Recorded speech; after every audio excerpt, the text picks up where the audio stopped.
All right.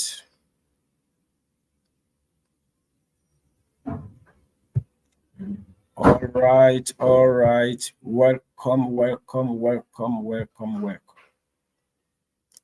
Welcome, welcome, welcome, welcome. All right. You are welcome. You are welcome. You are welcome. You are welcome. You are welcome. You are welcome. I hope you can hear me loud and clear. Welcome to this moment of learning leadership. Welcome to this moment of learning leadership. Leadership. Okay. I hope you can see me. All right. Let me have your comment if you can hear me. Okay, Daramola Adeniyi, I can see you. You're welcome and thank you. Welcome to this moment of learning leadership. All right, so welcome, welcome, welcome, welcome, welcome. Right, welcome, welcome, welcome. Right, so we're going to be starting now. Just waiting for 1 or 2 seconds for others to join. Welcome to this corporate leadership class. Yes. Welcome, welcome, welcome, welcome, welcome. Welcome, welcome, welcome, welcome. Oh, welcome, welcome, welcome. We are live already. We are live already. Okay. All right. So you're welcome. You are welcome to Global College of Leadership. Global College of Leadership. Global College of Leadership. Yes, you're welcome. You're welcome. You're welcome. Yeah, Global College of Leadership. It's where we are learning leadership. And this is a special webinar where we'll be learning a lot of beautiful things about leadership. Something that you have not discovered yet, right? Something that you may not have come across anywhere.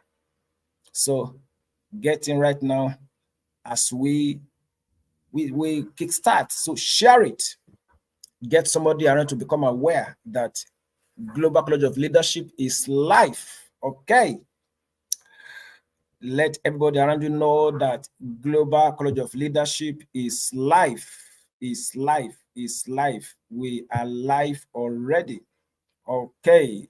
My name is LEKE Akingboye. I am your host on this corporate leadership class where we are teaching and learning issues of leadership and management. All right. You know, at any level that you have found yourself, you are involved in leadership.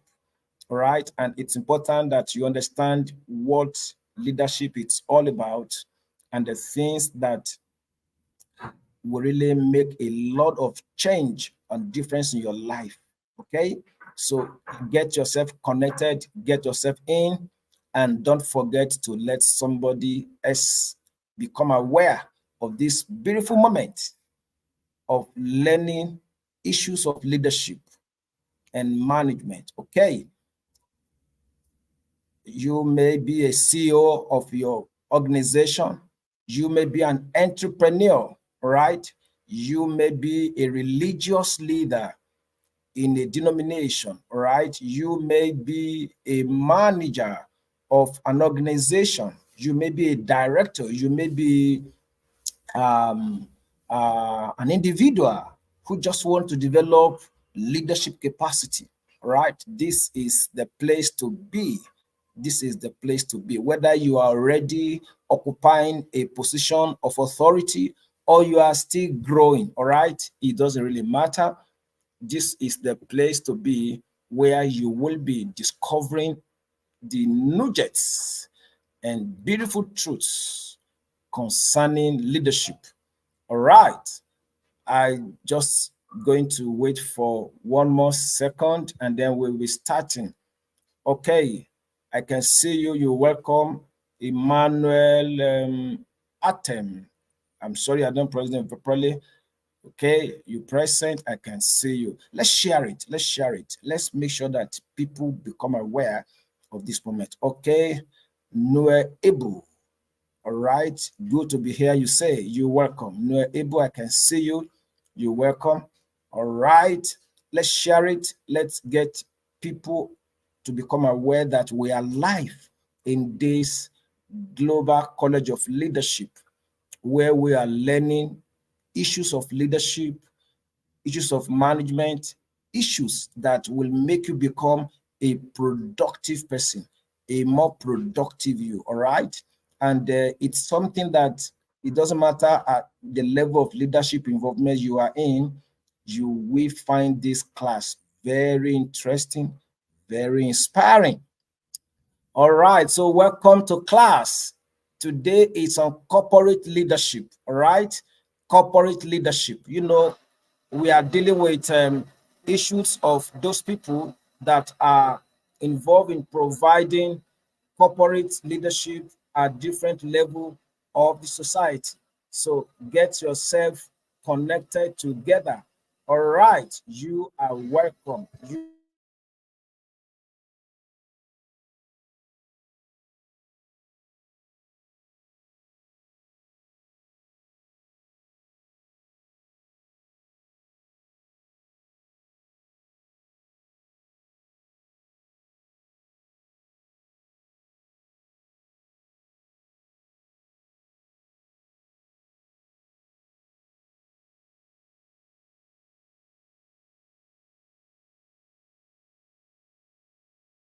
Okay, so let's start. All right, so let's start. Let's start. Okay, you're welcome. Let's start. We now today we'll be learning. You can see on the screen, you can see HLM, HLM, and that is an acronym for headship, leadership, and management. All right, HLM, headship, leadership, and management. Okay, so just follow the slides, and then I believe that you can see the slides very clearly wherever you are. Okay, so just follow the slides as you've seen it. We are talking about headship, leadership, and management. That is what HLM it's all about. Okay, now you know in any organization, in any society, you will always have these three elements, and these three elements, it's um, it's supervised by the first element, headship. What do I mean by that? That is, you can't talk of leadership and management without talking of headship. All right. And so when I say headship, I'm talking about when somebody is occupying a position. All right. When somebody is occupying a seat. All right. So now let's start. Let's look at headship, for example. What do I mean by headship? That is, headship is the occupying of position over a system or a people by self or by the means allowed. That is, headship has to do with the occupying of a position. For example, the president of a country is occupying a position. The governor of a state is occupying a position. The manager of a branch of an organization or a bank or a company is occupying a position, right? Um, the person who is a supervisor or a head of a department in an organization is occupying a position, right? That is headship. That is not leadership. That is headship. Now, when somebody is holding a position, when somebody is in charge of a system, all right, by any means, either by self or by the means allowed. What do I mean by self? That is, maybe you own it, you the you are the sole proprietor of your investment or your company, automatically you will have to head it and you will be the head. Or when I say by the means allowed, it has to do with the fact that maybe it has to be, there are protocols and procedures that have to be in place before this particular person will become the head of that system. All right. So when I say system now, I'm talking of whether it's an organization, whether it's a nation, a country, a state, a business, even a home. All right. All of them, I refer to them as systems. Okay. Now, so headship, don't forget we are looking at headship, leadership, and management. Okay. Now, headship is the occupying of position over a system or a people by self or by the means allowed. So let's make progress as we go on. And so you see that if you were the manager of a branch of a bank, for example, you are occupying a headship position. If you were Nigeria president, you are in the position, that is the headship. All right. But let's go on as we look at leadership. Now we have seen that headship is the occupying of a position. Now that, and I said that does not translate to leadership. All right. The fact that somebody is occupying a position does not mean that he is a leader. Okay, we could have somebody who is heading a place and he is not a leader, while the leaders are not the one heading the system. Okay, now somebody could be heading an organization and he is not a leader, while those who are the leaders are the ones working under him. All right, and so the fact that a person is occupying a position or occupying a place of headship does not mean that he is or he has become a leader, even though in our normal nomenclature, in our normal use of day-to-day words, we call such person a leader because he is occupying a position. But in actual sense, that is not what leadership is. It's just that we're using the words inappropriately.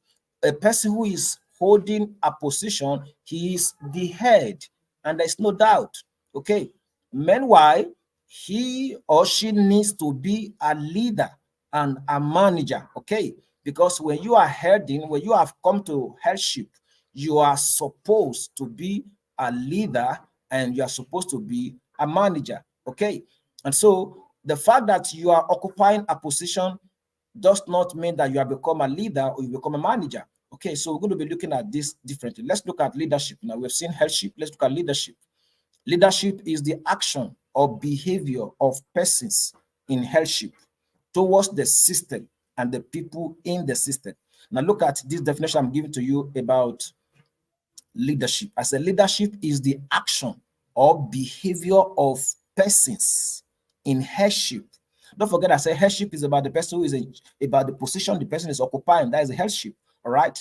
Now, what is leadership now? Leadership is the behavior or the action of the person who is occupying that place of headship.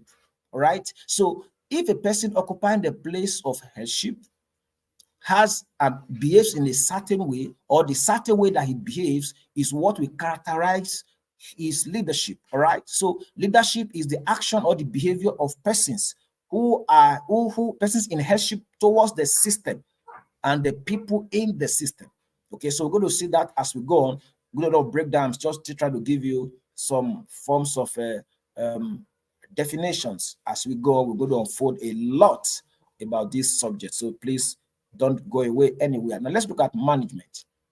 Now, management on its own is the creation and maintenance of processes that make a system works. You know, when I talk about system, I'm talking about maybe an organization, even a home where you have the father, the mother, the children. Okay, that home, right? It's a system.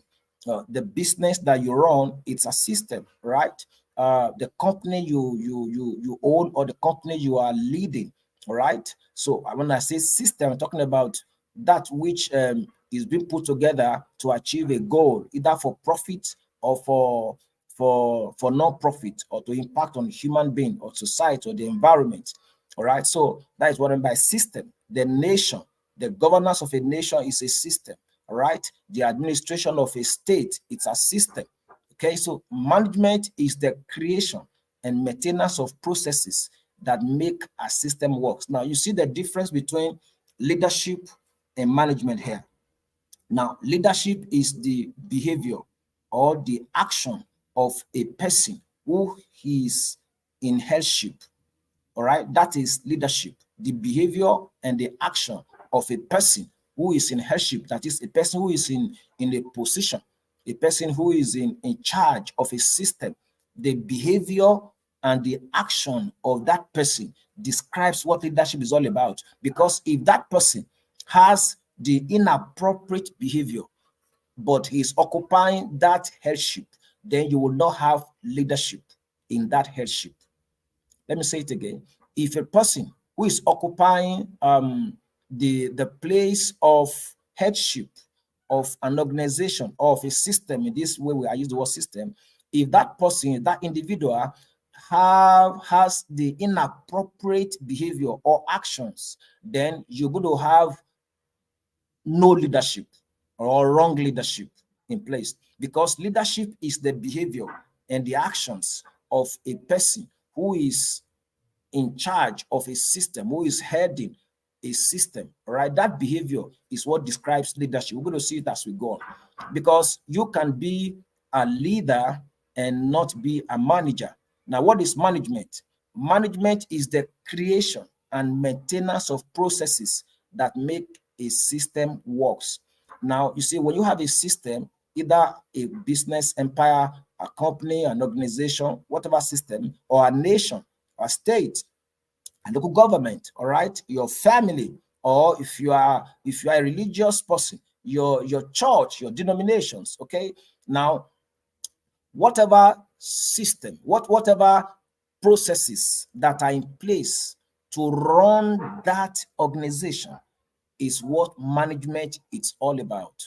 Management is about the creation of the processes, and then the maintenance of the processes. So when somebody is called a manager, he is a manager to be able to create processes and maintain processes. Sometimes the process already created, he only comes there to manage it and maintain that process. And that's why he's called a manager. That is, there are systems in place, there are processes in place, there are rules in place, there are protocols in place. So he's coming there as a manager to be able to see that those things are working in alignment with their creation. All right. So he is a manager. But when it comes to leadership, now leadership is the behavior of that person that you call the manager. His or her personal behavior. All right. Now, if his behavior is inappropriate, then he will not be a good leader on the job, but he might be a good manager on the job. What do I mean by that? He will be a good manager because he will be able to maintain the processes. He will be able to maintain the processes. He will be able to keep things going according to the rules that is set for it. You'll be able to enforce the orders, all right, and see that things are working according to the rules set for it. However, if he is not a good leader, the behavior of that person will be affecting the manpower in that system, because leadership, it's about the people. All right, leadership is about the people, while management, it's about the processes. All right, leadership is about the people that form the system, while management, it's about the processes that run the system. I hope you can understand what I'm trying to say to you again. Let me come again, that leadership, it's about the people that run the system, while management, it's about the processes that run the system. So you could have a good leader who knows how to work with people through the appropriate behavior towards good goals, right?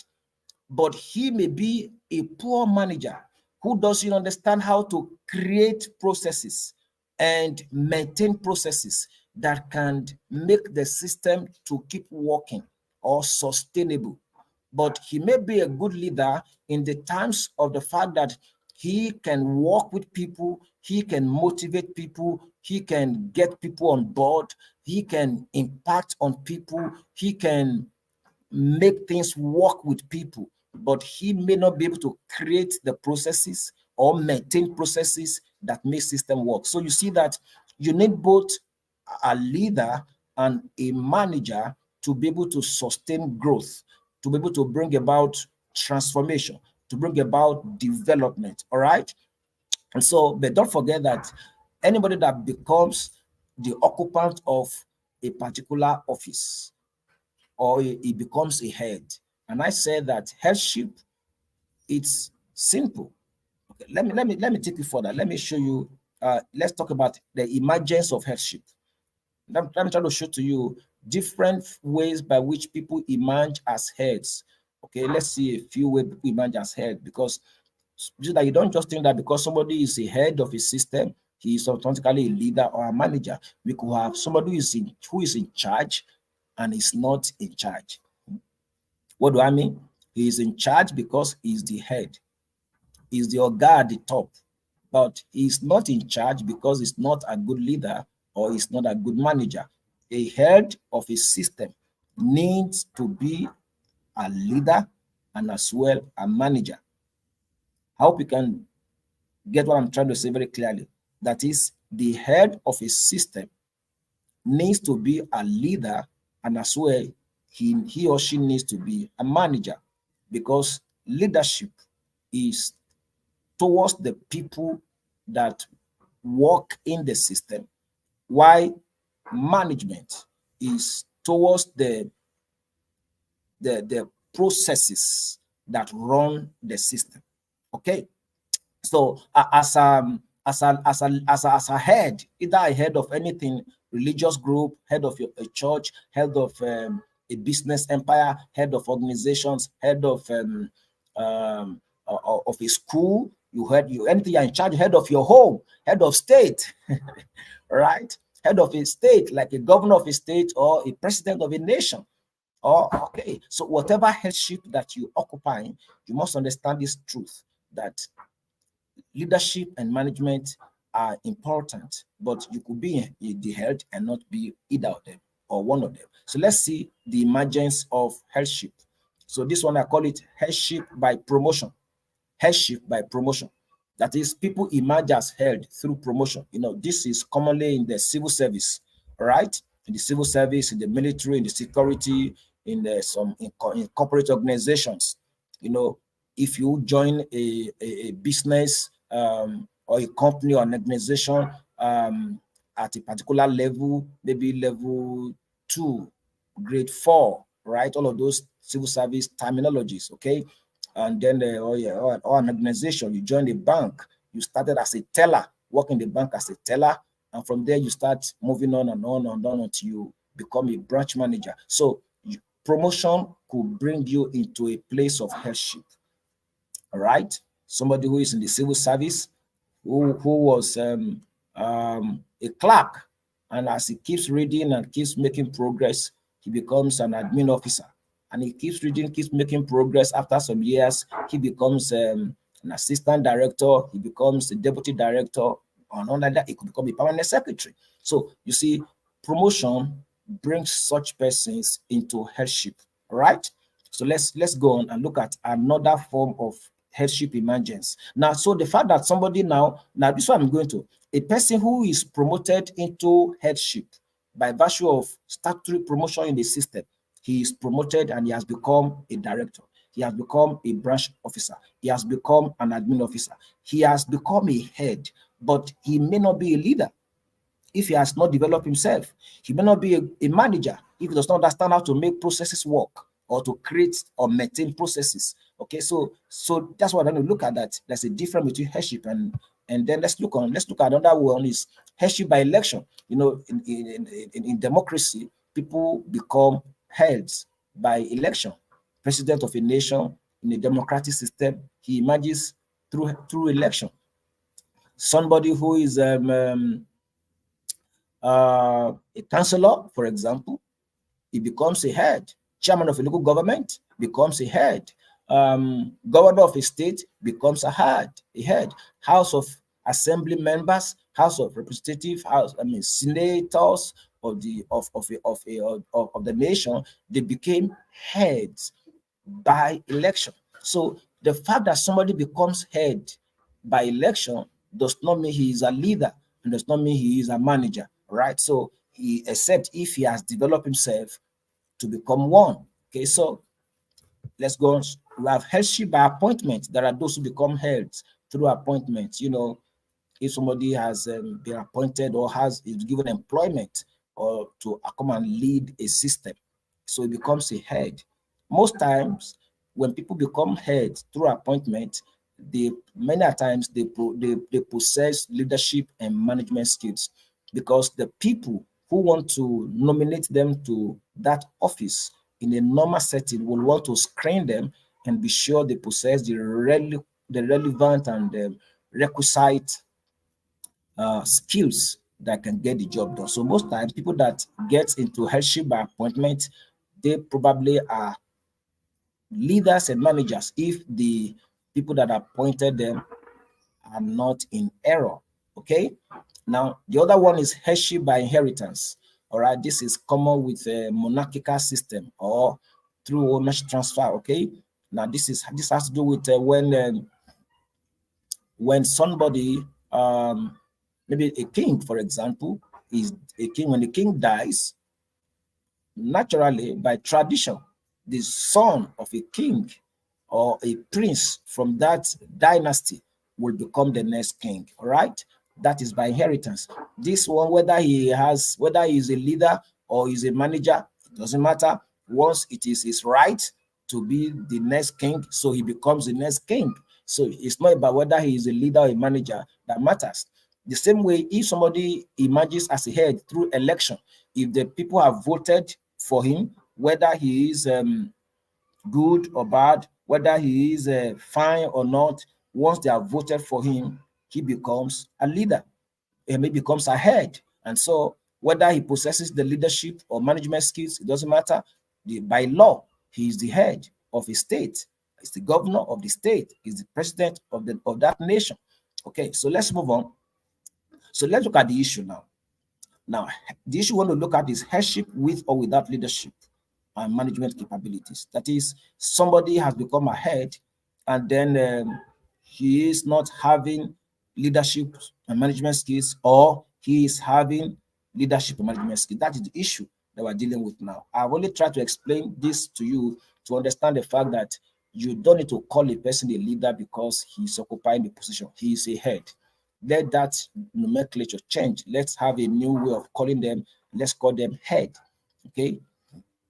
But if they now demonstrate the appropriate behavior and skills, then we say they are leaders and managers. So let's move on to leadership and management issues. Let's look at this one, leadership and management issues. Okay. So number one, I say here that leadership is people-centered. Then management is operation-centered. That is, in leadership and management issues, these are two things you must understand as the two distinctions of leadership and management. These are two distinctions. Leadership is people-centered. Management is operation-centered. Now, like I explained to you that at the other time, that management focuses on the processes, okay, the creation and the maintenance of processes that run a system, all right, that makes the system work. So the processes that run the system is what management is focusing on. That's the operation, is operation-centered. Leadership is people-centered. That is, leadership is focusing on the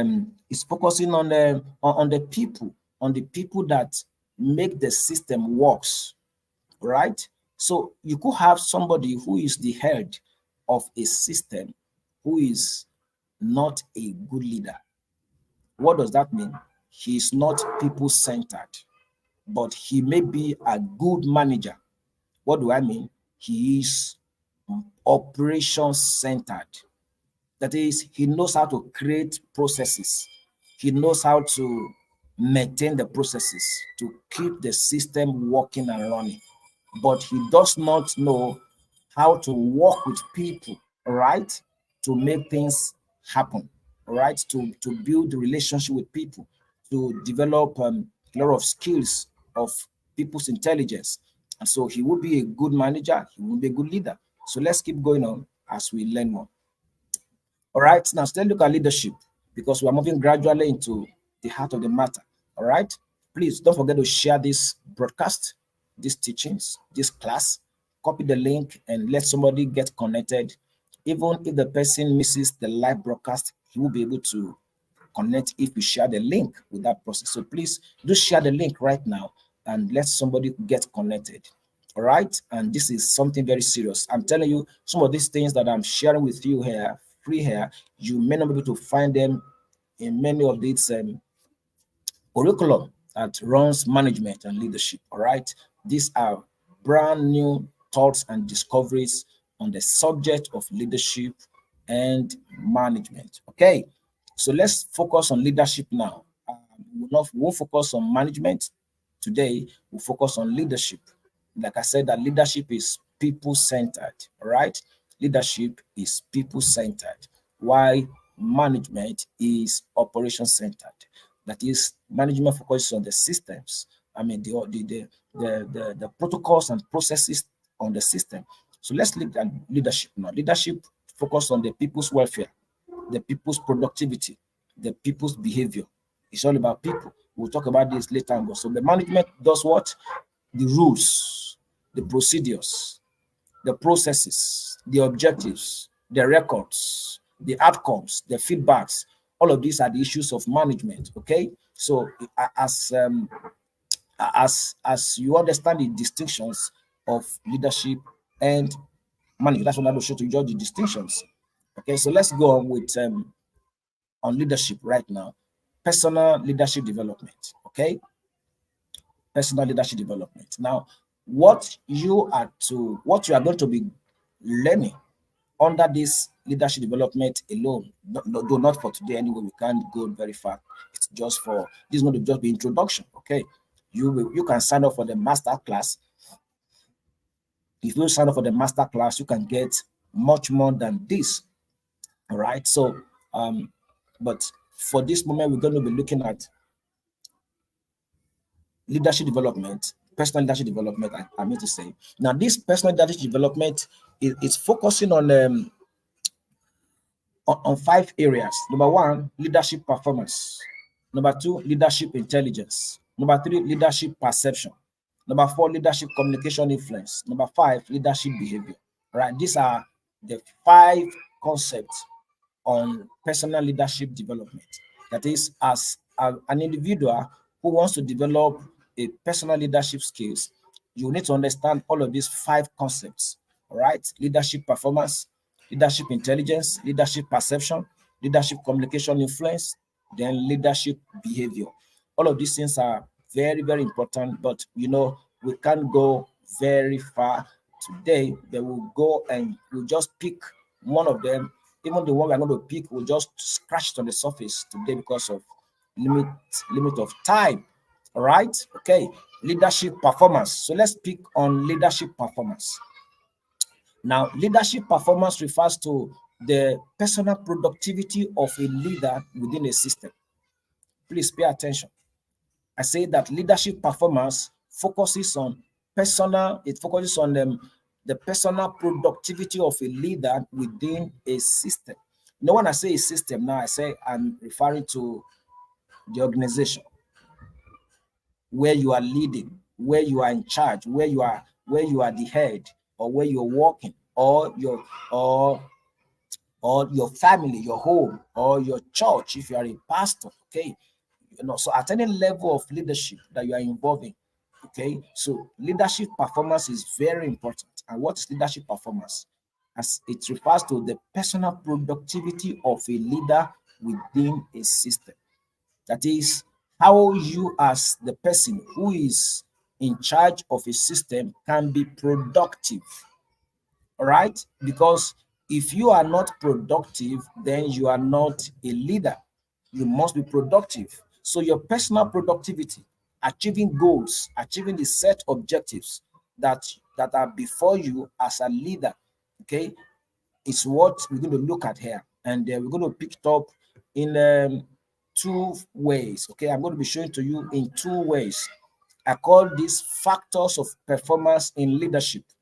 Factors of performance in leadership. That is, there are other factors that could determine your performance in leadership, but I'm going to focus on two today for this class. All right, like I did say, you can sign up for the master's class and then you can get so much gist. All right, the master's class can give you so much gist if you choose to be on the master's class. Okay, you can serve the master's class and you get so much gist on this stuff. All right, now so let's look at factors of performance in leadership. Number one, the first factor is productive delegation. The second factor is effective motivation. Okay, productive delegation and then effective motivation. These are two essential factors of your performance in leadership. Don't forget, performance in leadership now, I'm talking about your personal productivity. All right, as a leader, you are in charge of a system, you are managing some stuffs, and how do you make it work? How do you get things done? Now, how do you get results? How do you ensure that the expected outcome is met, right? And you don't forget that leadership is about people, okay? And so people are important in the system, not just the processes, but the people. So like that's what I did. Like I've done the distinctions for you, that the difference between leadership and management, that is the difference between a leader and a manager. Of course, when you become the head of any system, you are expected to be a leader, and as well, you are supposed to be a manager. Okay. But today we are going to be looking at the leadership. And the leadership, I gave you um, five areas of focus on leadership development. But I said we're going to pick just one. And what we're picking is performance in leadership. All right. So in your performance, I said there are two things that are important as factors. There are actually seven, but I'm going to just talk about two for now. Okay, productive delegation and effective motivation. If you are a serious leader, you understand what I'm talking to you about. All right. If you are a serious and passionate leader, you know what I'm talking about. Now, let's talk about productive delegation. Please pay attention here and try to write as much as you can, because these are issues that, like I said to you, you may not find them in MBA or elsewhere, because these are new thoughts on leadership, right? And management. So please grasp the moment. Okay, whatever you're going to be learning in this Global College of Leadership, in our corporate leadership program, there are things that you won't find them in books. Yeah, you won't find them in books. You may find the same language, but not the same description and not the same realities. We're providing tools that you will require for you to be able to be effective in leadership and management. All right. Okay, so let's look at productive delegation. Now, I'm giving you four here to keep our time safe. Number one, in productive delegation, take note of number one, delegate your weakness. I will explain what that means. Number two, delegate your unused strength. Number three, delegate your manpower to the areas of their strengths. Number four, delegate your manpower to their passion. Now look at all of these four areas of productive delegation. I call it productive delegation because many a times leaders and managers don't know how to delegate. And delegation is one of the instruments of productivity in leadership. It's one of the tools that leaders require or managers require to be productive. Okay. Now, when you are a leader of a system, when you are a manager in a system, you must understand the place of delegation. If you want to be productive and effective and achieve result quick, you must understand delegation. But also in delegation, you must understand all of these four components of delegation. That's why I call it productive delegation. Number one, I said delegate your weakness. Number two, delegate your unused strength. Number three, delegate your manpower to the areas of their strength. Then number four, delegate your manpower to their passion. Okay, so let me quickly run through and show you all of these beautiful issues on delegation, so that you need to know that because if you don't delegate, you can't succeed. There's no doubt about that. Except if you're a low range, except if you're not managing a system, except if you are not leading a people within a system. If you are leading the people within a system, and if you are managing a system, the process of a system, you must understand the place of delegation. Otherwise, you will not be personally productive. Your personal productivity as a leader or a manager depends so largely on how effective you are in delegation. So let's see the issue of delegation. Number one, delegating your weakness. What does it mean? Number one, what you cannot do is your weakness. As a leader or a manager, what you cannot do is your weakness, and that is what you should delegate. Now, I won't be able to go into what you should not delegate, all right? But we can do that in the master class coming. Okay, what I say you are delegating, you delegate your weakness. And what is your weakness? What you cannot do. So as a leader, as a manager, there are things that you cannot do. Don't force yourself to do what you cannot do. Delegate it out to people who can do them. Now, when you delegate them to people who can do them, you take the credit because you are in charge. You write the report. You are in charge. They make you succeed. So in actual sense, it's not that you are the doer of everything, but because you have mastered the tool of delegation, and you are delegating rightly. And the first thing in delegation is that you delegate your weaknesses. And what are your weaknesses? What you cannot do. That's your first weakness. As a leader, you must know what you cannot do. Even though you are the head of a system, even though you are in charge of a system, you cannot know how to do everything.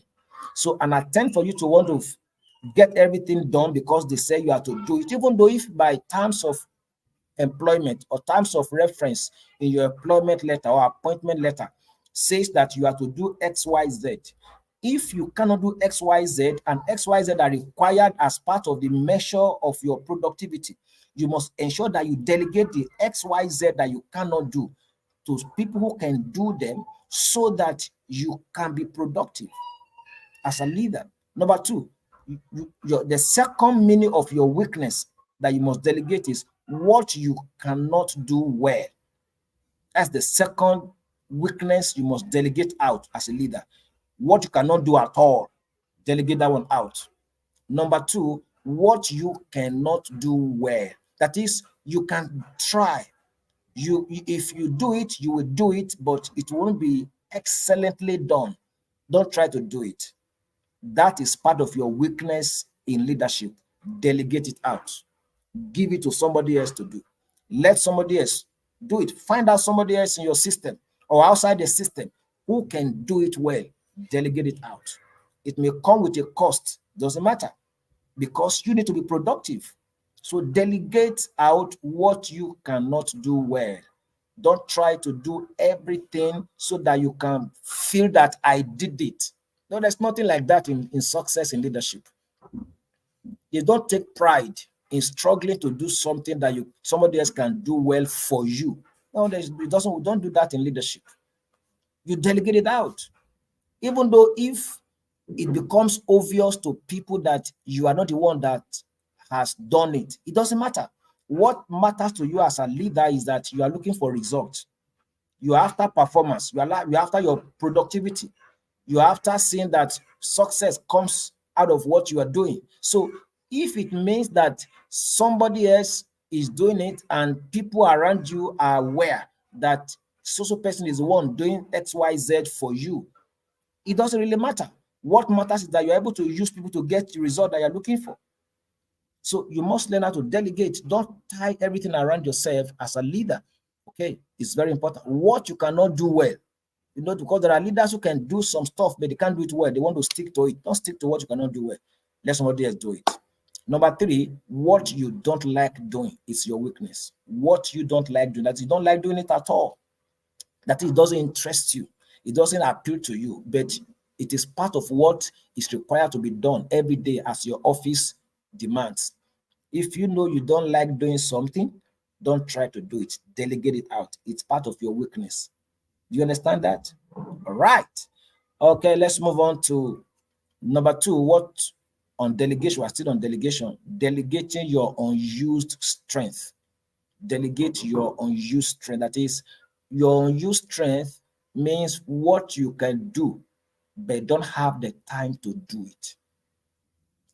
Why do I call it your unused strength? That is, there are things that you can do as a leader. There are things you can do very well in the system. You can type, you can do a lot of things, you can check mails, you can read a lot of stuff, you can visit, you can do so many stuff, you can manage this, you can be here and there. Now, even though you know how to do it and you can do it very well, but the time to doing it is not available, but it has to be done. Delegate it out. Let somebody else who has less pressure of time carry out those things on your behalf, and that will be fine, and you become successful. That's delegation. Sometimes why many leaders don't like delegating is because they have something to hide.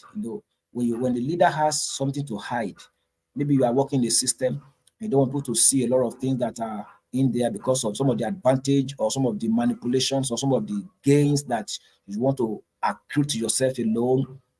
You don't want to delegate, you want to hide a lot of things. So you'll be here, you'll be there, you'll be here, you'll be there. You won't be productive. You won't be productive. So in leadership, you delegate your unused strength, what you cannot do, what you can do, but don't have the time to doing it. Okay, let's move on. All right. Another one is that delegate your manpower to the areas of their strength. That is, your manpower has area of strength. What are these area of strength of your manpower? Your manpower means the people you're working with, right? So what do you mean by your manpower area of strength? Number one, level of maturity. Okay, so when you are delegating people, you need to consider the level of their maturity. All right, that is another thing you consider when delegating people, the level of their maturity. All right. Number two is forms of skills they have acquired, the skills they have acquired, either in the education or formal or informal skills, whichever form they have acquired certain skills, that is their strength. Delegate them to the area of strength. Okay, delegate them to the kind of specific training they received, and then areas of excellence where they can do better. Delegate them to such areas of excellence, right? Okay, so these are areas of manpower strength that you need to consider when you delegating them. Okay, their level of maturity. Everybody is not at the same level of maturity. Reasoning, their level of intelligence, their emotional intelligence. All right, all of those things matter when you're delegating people to stuffs, so that you don't delegate somebody to an assignment or a responsibility that is beyond the level of that person's maturity, right? It might collapse in his hands. Then the skill the person has acquired is another strength. So you consider that skill as a strength, you delegate them to such. The kind of specific training they have received, okay? What if he has had overseas training or some technical training? Those are strengths. You delegate them on. The areas of excellence, there are people that can excel in certain area, they perform better than us. These are areas of strength. Okay, let's move on. So the last one here is delegating your manpower to their passion. When young people that work with you in your system, so that you are working with in a system, they have passion for certain things. And how do you measure their passion? You look at their zeal. There are things they have zeal on. There are things that they have interest on. There are things that they are enthusiastic about. There are things that they derive satisfaction from. All of these things are their passion. Now, because if you delegate a person outside the area of his passion, you won't see his productivity. So he will fail and his failure will mean your failure, because you have delegated him or her so that he can bring result for you. All right. So if you now delegate a person to a responsibility that he does not have interest, even though if he has ability, but does not have passion for such thing, it will not be a wrong delegation. Sometimes we just want to delegate people to the area of their ability, all right? But that's not enough. You need to see the area of their passion. Okay, so there are things that some people are very passionate about, even when they don't have all the technical skills or the know-how of that stuff. But because of that passion and the zeal and the enthusiasm and the interest they have in such areas, they're going to improve very fast and they bring results than for somebody who has the technical know-how of that stuff, but he does not have the passion or zeal to do anything around that area. And you delegate him just because you are considering that aspect of technical aspect or that aspect of his skills alone, then he will not bring results and you will start fighting, right? So you need to balance all of this stuff while delegating people in your leadership responsibilities. All right. So now don't forget, I want to round off now. You remember I started talking about factors of performance in leadership, where I told you that we're going to focus on two things, on the factors that will make a leader to perform. And the first one we have just looked at in part is productive delegation. There I've shown to you a lot about delegation, but I only showed to you one aspect of delegation. I spoke to you about delegating your manpower to delegate the area of strength and passion, and then delegating them to your unused strength, and then delegating them to your weaknesses. Okay, now the other aspect of delegation, I didn't go into it, all right? But like I said to you, this is just an introductory class. You can sign up for the master class and you will get so much more that you will never find elsewhere, right? I'll show you what you're going to meet in the master class. I'm going to show it to you. So, but now I've spoken about productive delegation as a factor of performance in leadership. I said there are 7, but I'm only dealing with 2. Now, the second one is effective motivation. That is the second thing that is important for you as a leader to be effective and productive is you must understand motivation. Now, this is a strategy that a leader needs to understand how to move manpower to action effortlessly. Motivation is all about how you can move people to action, how you can get people to work. That's what I'm by motivation here. How you can get people to work, how you can get people to be productive, how you can get people to be effective and bring you results. Okay. Now let's look at these 2 types of motivation. There is direct motivation and indirect motivation. What do I mean by that? Direct motivation means motivating manpower through incentives and rewards.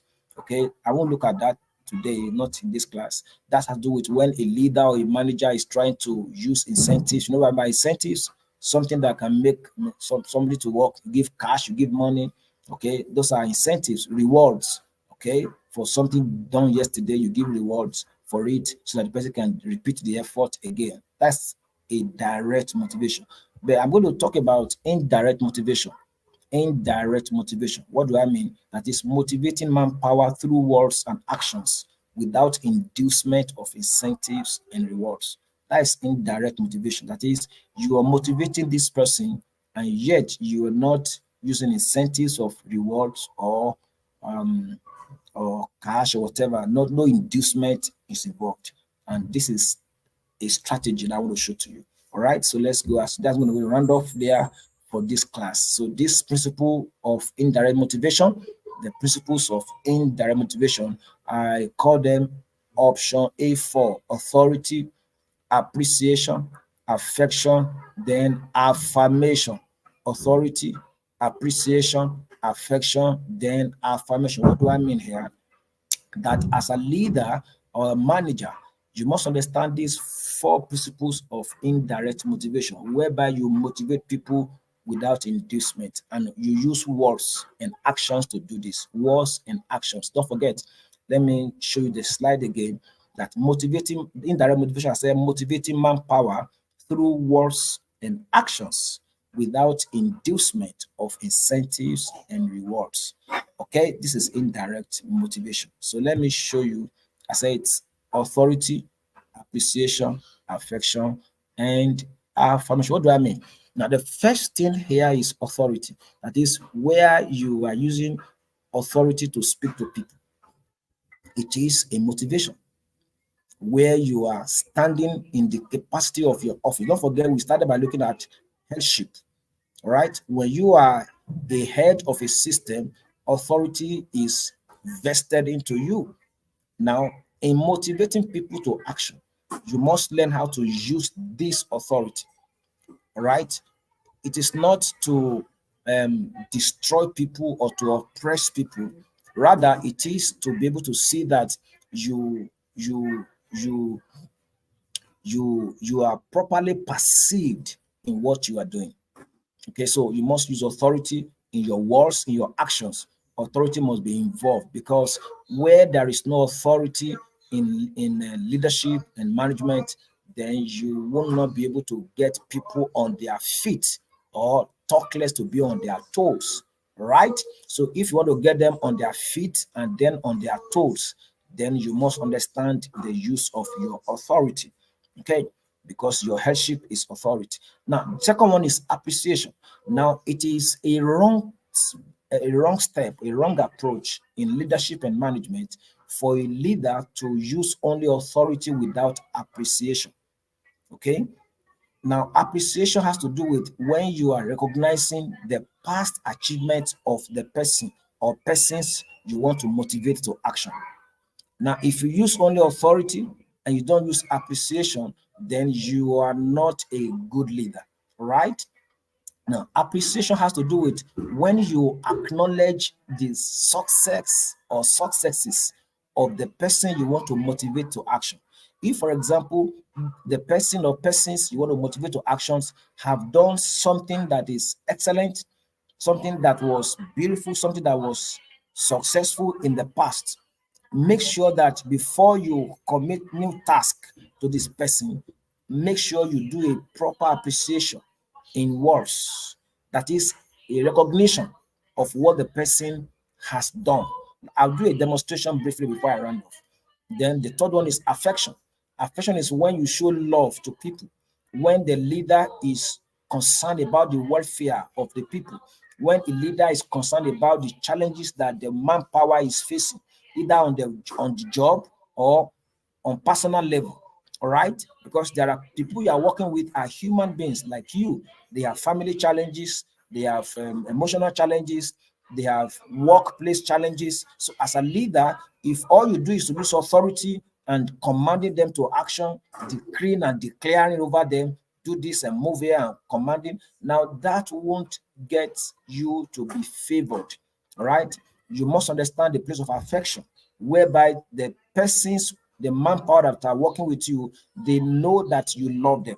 They know that you are after their good, even though you are not able to satisfy all their wants, even though you don't have all the power to meet all their needs, but they can feel it, they can see it, they can touch it, the love coming from you to them. That affection from you alone, it's a good motivation. It will motivate them to action. When you now combine that affection with appreciation, then with authority, wow, you will get anybody to work. I tell you. Then affirmation. And what is affirmation? Affirmation is when you constantly affirm your authority as a leader. That is, you don't just use appreciation alone as a leader. You don't just use affection alone as a leader. You must use affirmation and authority. If you use only affection and appreciation in leadership, you'll be taken for granted. All right. So you don't just use those ones because you'll be taken for granted. So you must combine all of them together. You must use affection, you must use appreciation, you must understand your authority, and then you must go with affirmation. All right, you must go with affirmation. So it's very, very important. Okay, so I hope you understand what I'm sharing with you today. All right, and um so let's move on. um let me just dramatize something for you in a moment, because I want to round off now because of our time. Now, if for example, I want to address somebody, and I want to commit him to more jobs, and then I want to do more for my business, for my company. So how do I go about it? using these motivational principles. What do I do? So I just come in and say, okay, good morning, everybody. How are you today? Thank you for all you have been doing.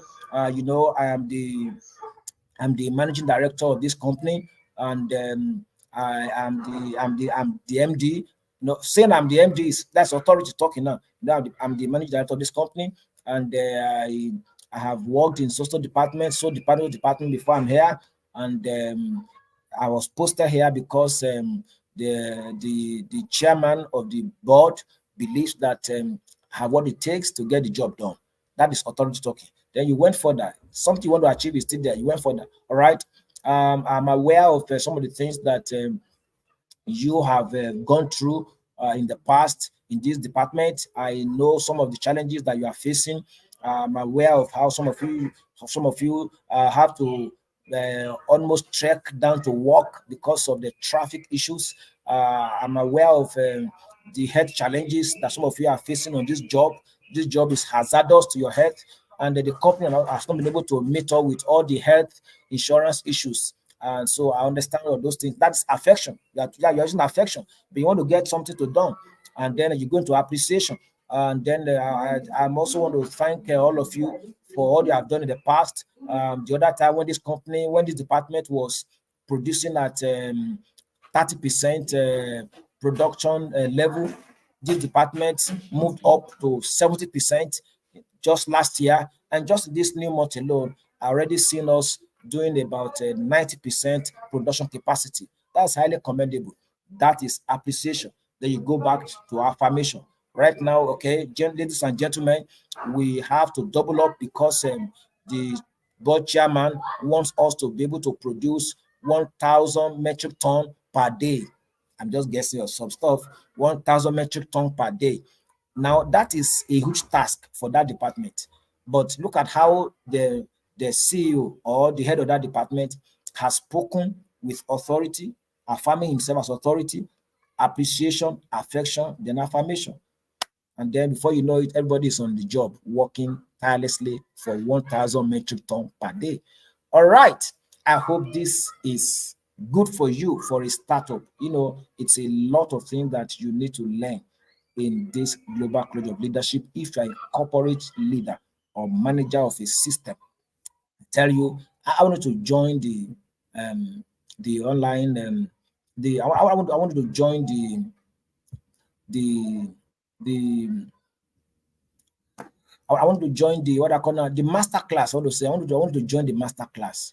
Join the master class, and then the master class will offer you a lot, so much issues that you won't find elsewhere, even though if you have done MBA. You know, I tell you, because those who have done their MBA, when they come to Global College of Leadership to learn, they wonder how did we not know these things when we did our MBA. I tell you, that's what they say everywhere. So if you want to develop your personal leadership skills, so it's just going to cost you a token of just 10,000 naira, just a token of 10,000 naira. All right, and you join the master class and you will learn. So let me show you what you're going to learn in the master class. A lot you're going to let me show you. Guess in the master class. In the master class content, you're going to learn leadership performance, leadership intelligence, leadership perception, leadership communication influence, leadership behavior, management difficult people, 5 kinds of personnel to deal with, leadership motivational forces, leadership dynamics, team building, managing organizational crisis, and lot. I'm telling you. So it's going to be very, very serious for you. And all of these things that appear as topic, you will never find the mysteries and deep thoughts inside them elsewhere. I'm telling you. So build yourself up. What is just 10,000 naira when you will get so much more? Let me show you. You are going to get the certificate at the end of this course from Global College of Leadership. We are incorporated. It's an incorporated organization with the right to issue you licenses on management and leadership. All right. So you also get certificate that you can use to build your career. And then besides the certificate, the knowledge that you will never get elsewhere, I tell you. And so I would encourage you to get yourself ready. And then you get, when you join the Global College of Leadership, you get the video class, live video class, and then you get the course materials, all of them in this one package of just 10,000 naira. If we are to sell the course materials for you alone, you know what that means? I tell you. Okay, the course materials will be given to you plus the live class you're able to attend. So God bless you for being a part of the class today. And then don't forget to share it. Don't just walk away. I want to build. Can I beg you? Okay, let me show you my face because some of you say you've not seen my face since I started. I've been showing you. Okay, so let me show you my face now. All right, this is me, LEKE Akingboye. All right, so I wanted to see that you join the class, and then also do something for yourself. Help us to share it. Help us to share it. Help us to share it. Help us to share it. Don't just walk away. Even though if you didn't stay long, just share. Do some share it. Copy the link and share with us.